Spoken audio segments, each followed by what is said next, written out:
आदमी गरीब पैसे की वजह से नहीं बनता, वो गरीब बनता है अपनी सोच की वजह से।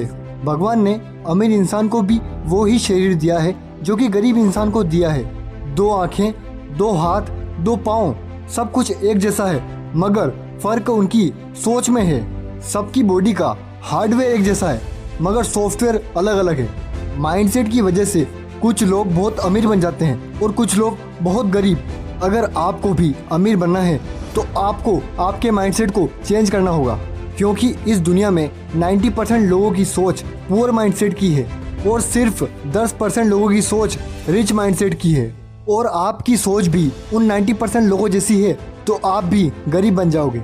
मगर आपने अपनी सोच को उन 10% लोगों जैसा बना लिया तो आपको अमीर बनने से कोई नहीं रोक सकता। रिच माइंडसेट और पुअर माइंडसेट के लोगों के बीच में आखिर डिफरेंस आता कहाँ है? अगर पुअर माइंडसेट वाले लोग फेल हो जाएं तो वो एक्सक्यूजेस देते हैं कि मैं ये क्यों नहीं कर पाया। वो आपको बहुत सारे कारण बता देंगे फेल होने के, और वो अपनी गलती नहीं मानेंगे और सिचुएशन को दोष दे देंगे। मगर रिच माइंडसेट वाले लोग अगर फेल हो जाए तो वो पता करते हैं कि वो आखिर फेल क्यों हुए और अपनी गलती को सुधार कर अपने आप को इम्प्रूव करते हैं ताकि वो गलती दोबारा ना कर पाए। पुअर माइंडसेट वाले लोग किसी भी काम को कल पर डाल देते हैं कि आज नहीं करेंगे, कल कर लेंगे। मगर रिच माइंडसेट वाले लोग किसी भी काम को इंस्टेंट करते हैं, यानी तुरंत। रिच माइंडसेट वाले लोगों की लॉन्ग विजन होती है, वो आगे का पहले ही देख लेते हैं कि जो वो काम कर रहे हैं उसकी ग्रोथ है या नहीं। मगर पुअर माइंडसेट वाले लोग आज में जीते हैं कि उनको ये काम करके आज पैसा मिलेगा या नहीं। अगर किसी पुअर माइंडसेट वाले लोग को 1 लाख रुपए मिल जाए तो वो उससे आईफोन लेकर आ जाएगा, यानी फालतू खर्चा कर देगा। मगर रिच माइंडसेट वाले लोग को अगर 1 लाख रुपए मिल जाए तो वो उसका 10 लाख बनाने की पूरी कोशिश करेगा।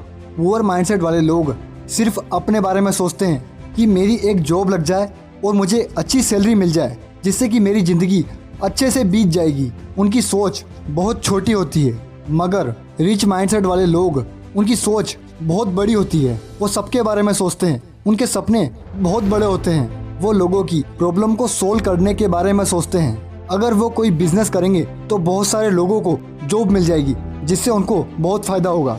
रिच माइंडसेट वाले लोग कभी भी शो ऑफ नहीं करते, यानी दिखावा नहीं करते। उनकी जितनी ज़रूरत होती है वो उतना ही खर्चा करते हैं। मगर पुअर माइंडसेट वाले लोग दिखावे में फंस जाते हैं। वो महंगी महंगी चीज़ें खरीदते हैं दूसरों को दिखाने के लिए, जिनकी उनको कोई ज़रूरत नहीं होती। अगर एक तालाब से पानी लाना हो तो पुअर माइंडसेट वाले लोग मटके से भर भर के पानी लाएंगे। मगर रिच माइंडसेट वाले लोग पाइपलाइन में विश्वास रखते हैं। शुरू में उनको पाइपलाइन लगाने में बहुत दिक्कत आएगी और पानी भी नहीं मिलेगा, मगर थोड़े दिनों बाद उनके पास पानी की कोई भी कमी नहीं होगी। पुअर माइंडसेट वाले लोग पैसा कमाने के लिए गर्दन से नीचे वाले हिस्से का इस्तेमाल करते हैं और रिच माइंडसेट वाले लोग गर्दन से ऊपर यानी दिमाग का इस्तेमाल करते हैं। सक्सेसफुल बनने के लिए आदमी के पास ये 4 चीज़ें होना बहुत ज़रूरी है। मनी यानी पैसा, बिना पैसे के आप सक्सेसफुल नहीं बन सकते। दूसरा, अपने लिए टाइम होना। और तीसरी, फ्रीडम यानी जो चाहो वो करने की आज़ादी। और चौथा, सेटिस्फेक्शन यानी खुशी। रिच माइंडसेट वाले लोग इन सबको पाने की पूरी कोशिश करते हैं। रिच माइंडसेट वाले लोग हमेशा कुछ नया सीखने की कोशिश करते हैं। बिल गेट्स, जो दुनिया के सबसे अमीर आदमी रह चुके हैं, वो रिटायरमेंट के बाद भी रोज़ एक नई किताब पढ़ते हैं ताकि अपने आप को ग्रो कर पाएँ। अगर आपको भी अमीर बनना है तो आपको भी अपने आप को बेहतर बनाना पड़ेगा। आपको भी कुछ नया सीखना पड़ेगा। अगर आप भी अपने टाइम को वेस्ट करोगे फालतू चीज़ों में जैसे सब करते हैं तो आप भी अमीर नहीं बन पाओगे। अगर आप कचरा देखोगे तो आपके अंदर से भी कचरा ही निकलेगा। गार्बेज इन गार्बेज आउट, क्योंकि जैसा आप देखोगे वैसा आप सोचोगे और जैसा आप सोचोगे वैसा आप बोलोगे और वैसे ही आपके एक्शन होंगे। अगर आप फालतू चीज़ें देखोगे तो आपकी ज़िंदगी भी फालतू हो जाएगी। गरीब पैदा होना आपकी गलती नहीं है, मगर गरीब मरना आपकी गलती है। आपके पास लिमिटेड टाइम है, उसका सही से यूज़ करो। अगर आपको लगता है कि आपके पास बहुत टाइम है तो आपकी सोच बहुत गलत है, क्योंकि एक बार जो टाइम चला गया वो कभी वापस नहीं आता। तो अपने टाइम को वेस्ट करने की जगह उसको सही से इन्वेस्ट करो। हमेशा कुछ नया सीखने की कोशिश करो, अपने आप को बेहतर बनाने की पूरी कोशिश करो। Be the best version of your self. Thank you दोस्तों।